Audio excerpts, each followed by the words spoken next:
Hi, everybody. Joining us is Dynamo 2 head coach Kenny Bundy. Kenny, thank you for taking the time today. Just overall thoughts as your team hits the road for a very important matchup in San Jose. Yeah, it's the same message that we've had over the last couple of games, is that these are all playoff games, 6 games left. For us, it's about continuing the momentum that we created over the last 6 games.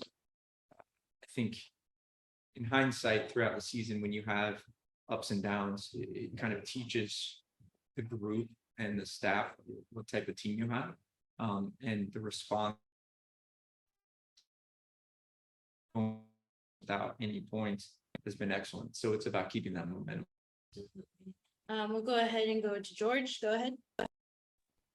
Hey, Coach. Hey, buddy. Hey, Coach. How have you and the team prepared for a team like San Jose on the road?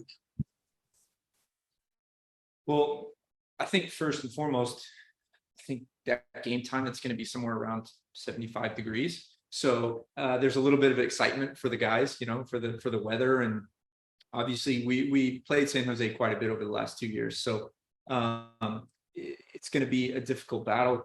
Like always, they're a team that can really punish you with the ball. They always seem to play really well at home against us.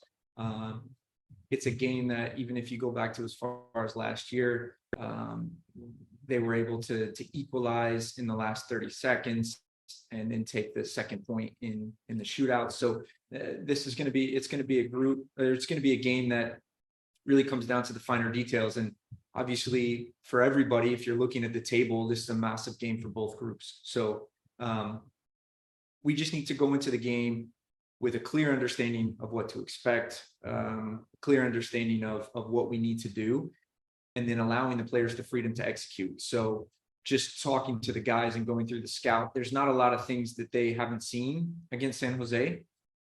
But the recognition of the first 15 minutes being really, really important to identify their strategy and then make sure that we're exploiting our qualities. Along with that, how have the players that played just about all 3 games recovered?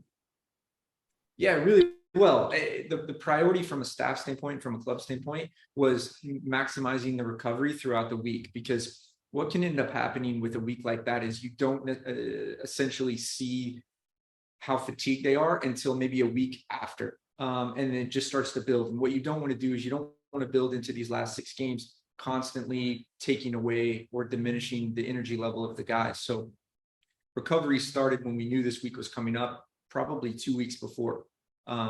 It's been something the staff has been excellent with, as far as the nutrition, the hydration, the level of the training sessions, the timing of the training sessions, but also mentally, because what can happen is you can go through a week like we just did, and there can be a mental overload that causes physical fatigue. So making sure mentally the guys are in a good place and they have everything they need.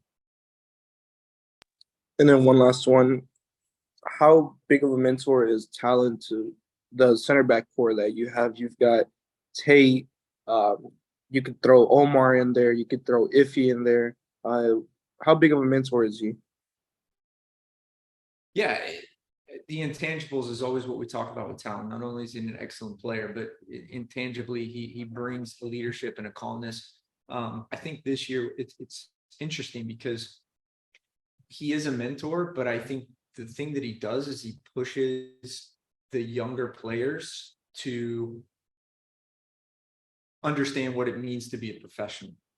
And we have that throughout the lines. If you can look at the way Jacob Evans has not only played, but what he does off the field for that midfield group.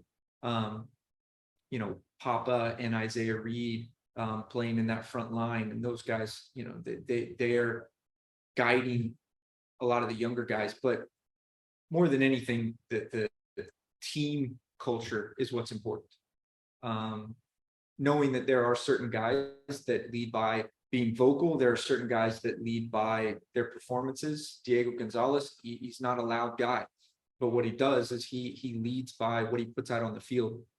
And I think you can't just rely on one person to be that captain mentality.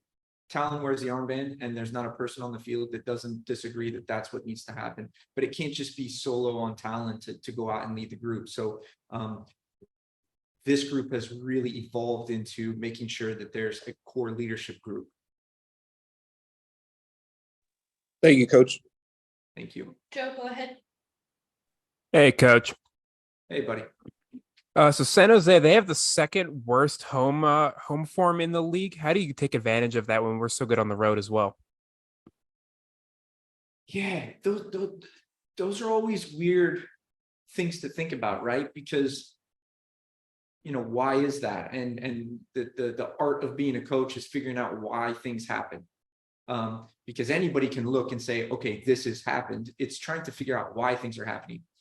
The bottom line is, you know, I would look at our home record and say it's not as good as, well, especially it's not as good as last year, but why is it not as, you know, maybe as dominant in certain areas as the away record?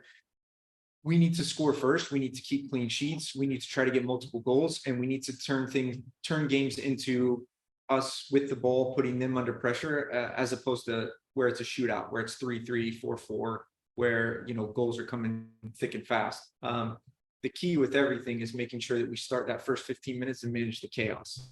Every game starts out with 15 minutes of chaos. It doesn't matter how prepared you are. It doesn't matter, you know, what your scout looks like. It is about managing that first 15 minutes of chaos. And if you can get that first goal, then really, how do you get the second? How do you get the third? How do you put the game out of reach? But I think they're going to be extremely motivated for this game.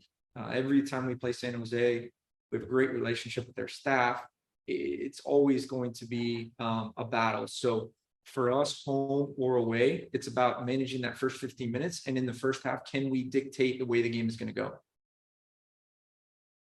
And obviously every game's important right now, but just looking at the next three fixtures, San Jose, they're right around St. Louis is that team looking right in on the playoffs. And then the Galaxy are very low in the standings. Just how important are these next three games for getting into the playoffs? Yeah,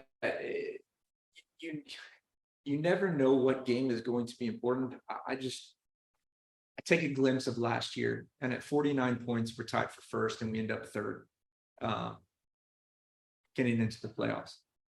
I can give you 4 examples last year where we dropped 8 points or more from a winning position in the last 10 minutes. So imagine if we'd have had one of those results go a different way.